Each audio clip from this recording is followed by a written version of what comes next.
Are the San Francisco 49ers cursed? I've been thinking it. You've been thinking it. Why is this happening to the Niners? How have they had all of this bad injury luck? We're going to try to find some answers on today's show. This is the San Francisco 49ers Report. My name is Chase Sr., and as always, no matter where you are, how you're tuned in, thank you so much for making today's show a part of your day, and let's dive right in and let's waste no time.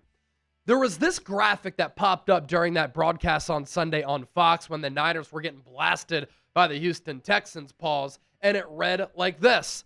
The San Francisco 49ers, 2,036 games missed due to injury since 2017 under head coach Kyle Shanahan. That's when he was hired, 2017. That is the biggest mark and the most injuries across the entire National Football League. And you see that and you wonder, how is that possible? And it's not like this is a one-season issue or a two-season issue. This is a multi-year problem, which dates all the way back to the time when Kyle Shanahan was hired from being the Falcons offensive coordinator to becoming the Niners head coach to try to turn this organization around. And he's been able to do that. 2 Super Bowl appearances, 4 NFC championship games over the last 6 years. And we'll see what happens here in 2025 as the Niners clearly retooled the roster during the offseason, and we're seeing some of the growing pains play out in real time right now. But look at this chart here. This is the Niners injury rate under Kyle Shanahan since he came to Santa Clara. In 2017, year one, Niners, the 10th most injured team in football. In 2018, they become the 4th most injured team in the NFL. 2019, despite making it to the Super Bowl, 6th most injured team in the National Football League. In 2020, that year was a disaster. The number 1 most injured club across the league. In 2021, number 3 most injured, Niners still made it to the NFC Championship game. In 2022, the 9th most injured team among 32 squads, still made it to the NFC Championship game. The lone season when the Niners were healthy, 2023. The 29th most injured team. So one of the healthiest teams in the league and made it to the Super Bowl, should have won that game. In 2024, the number 1 most injured club. And here in 2025, well, yeah, we'll get to those numbers here in just a moment. The 49ers logo has pretty much turned into this. A handicap logo because the team is hurt all the time. And we're not just talking bumps and bruises.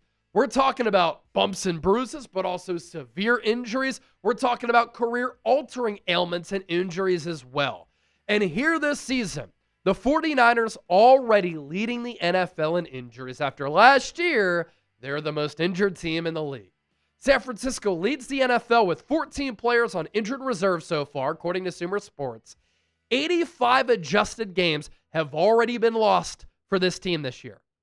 And in 2024, the adjusted games lost, 180. We're going into week 9. The Niners already at 85. They could overtake last year's number. And you think about what has happened this year and the players who the Niners have lost. I'd said going into the year, I think the Niners can go 11 and 6. I think that they can flip-flop that record from last year, make it to the playoffs, and be highly competitive here in 2025. What I also said, they can't afford to have injuries to some of their star players, especially on defense, with them playing so many young players who they drafted this year and last year. Nick Bosa, torn ACL. Injures it week 3 against the Arizona Cardinals, out for the year. Fred Warner a couple of weeks ago in Tampa against the Buccaneers. Fractured ankle, out for the season. Brock Purdy, week 1, suffers a turf toe injury. Comes back week 4. We have not seen him since. George Kittle just made his debut 2 games ago against the Atlanta Falcons. Week 1, hamstring injury, and missed a bunch of time. And these injuries have been different varieties, but there have been a lot of them that I think show concerning trends here. This is the Niners injury count since 2022, according to Sumer Sports, and obviously these numbers are fluid, but with knee injuries, 294 of them. Ankle injuries, 280. Hamstring injuries, 153. Shoulder injuries, 129. Calf injuries, 108.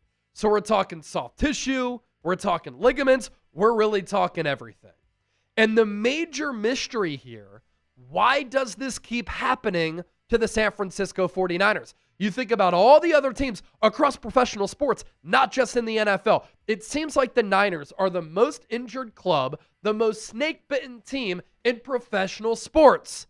This question here below that I just teased to you, we're going to do a deep dive and try to find answers to that just around the corner.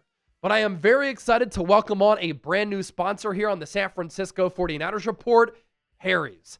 See their products for yourself at harrys.com/chat, and we have a phenomenal deal that we want to tell you about coming up here in just a moment. Did your old razor dull too fast? Did it irritate your neck? A lot of us men, we've dealt with these issues before, and it's a pain in the butt. Did those razors cost way too much? $30 for 8 refills? What a total scam. Well, I've started to shave with Harry's Plus. It's changed my life as far as my face, how I'm feeling after I shave, but also my bank account. Harry's Plus has an advanced pivoting system to reach every corner of your face, refined blade tech for a closer, smoother shave, and a weighted metal handle.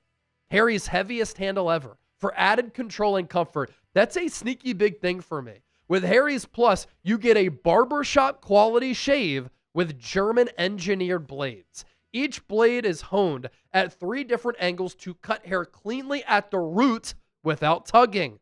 Blade spacing is optimized to glide smoothly and avoid clogging. Drugstore blades, they clog so fast. And every cartridge includes a lubricating strip with aloe and vitamin E to calm your skin while you shave.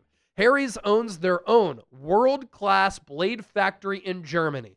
No outsourcing, no middleman. That same facility has been perfecting blade making, get this, for over 100 years. Why pay $30 for refills when Harry's gives you better blades for a fraction of that cost? Harry's Plus, Harry's heaviest razor handle ever. That's the one that I use. So hop on board right now. For a limited time, our listeners can get the Harry's Plus trial set for only $10 at harrys.com/chat. That's code chat. This set includes the all-new Harry's Plus razor, 1 refined 5-blade cartridge, and a 2-ounce foaming shave gel, in addition to a travel cover to protect your blades on the go. Again, just go to harrys.com/chat to claim this offer, and after you make your purchase, they'll ask you where you heard about them. Please support our show and tell them that the 49ers Report sent you. So to the biggest question of today's program, right? Why does this keep happening to the 49ers? There are a bunch of different factors and a bunch of potential reasons, right? The obvious place to start is with the Niners strength and conditioning staff. The 49ers do prefer dynamic warm-ups and not always static stretching. And how they handle things in the weight room, on the practice field, pregame, postgame, that obviously could play into it as well. Then you think about Kyle Shanahan's scheme and the workload, right? These injury problems, they did pre-exist prior to Shanahan, even going all the way back to the Harbaugh days. But in Kyle Shanahan's scheme, he runs that zone-heavy offense, right? And that requires a lot of high-speed sprints and cuts that can lead to physicality, which can lead to a lot of injuries in a contact sport, but also soft tissue stuff. I think there is something that people point to as well, right? The training and the preparation, loading exercises. Nowadays, with all this technology, a lot of teams and trainers are relying on GPS-tracked drills that requires a lot of high-speed movements. How the Niners play, you love it, right? They are a tough, physical, brute force football team that wants to play downhill. They want to insert their dominance on the game by beating you up, playing bully ball, and obviously in a sport of attrition, that can lead to wear down and a lot of injuries. I also think this is a good point that Tony Dungy brought up recently, right? In today's NFL, teams don't go as hard in the summer because there are NFL rules for being able to tackle in practices, how long you can practice, how much you can practice. And so when the season comes around, after these players are going a fraction of 100% all summer long, these players then go full go during the season without also not playing a lot in the preseason. That's a modern movement, and then they're not ready. That leads to injuries. Some of this also plainly just comes down to bad luck. I think the Niners have had a lot of bad injury luck, and that's a big reason why this concerning trend has lingered and hovered over this organization like a dark cloud. I also want to get to this. There is a fascinating theory behind why the Niners continue to have all these injury problems. If you want to get holistic and you want to get nerdy, let's dive right in. I put this tweet out on Twitter at Chase_Senior. Why do the Niners suffer so many injuries? It's a question nobody has an answer to. One theory that is interesting, if you want to get nerdy and holistic, is something that John Feliciano recently brought up. How players have joked around about there being an electrical substation that's right next to the practice field, and how that has led to the Niners' injury problems. Now, if you are a believer in EMF, electromotive force, being harmful, which has gotten a lot of attention as of late with wellness and nutrition and just overall healthy influencers, it's a fascinating theory. There have been a lot of studies about how cell phones and Bluetooth technology, wireless earbuds, and all that, how they emit a lot of EMF and that it can be harmful to people and their health. Who knows? Obviously, put that tweet out working on this show, and I wanted to pass that info along. So I went on Google Maps and Google Earth because I've seen a photo of this electrical substation behind the Niners practice facility, but I wanted to show everybody what I'm talking about here. So obviously you see Levi Stadium there, and to the right of Levi Stadium, that is where the Niners practice. Literally neighboring the practice field, right next to it, right behind it, is that electrical substation. What the Niners could do, wear a bunch of EMF blockers to see if that helps. Again, it's nerdy, it's holistic, but at this point, you got to try to find solutions. Don't forget to hit that subscribe button here on the show. Thanks to everybody for watching, and I'll catch you tomorrow here on the 49ers Report.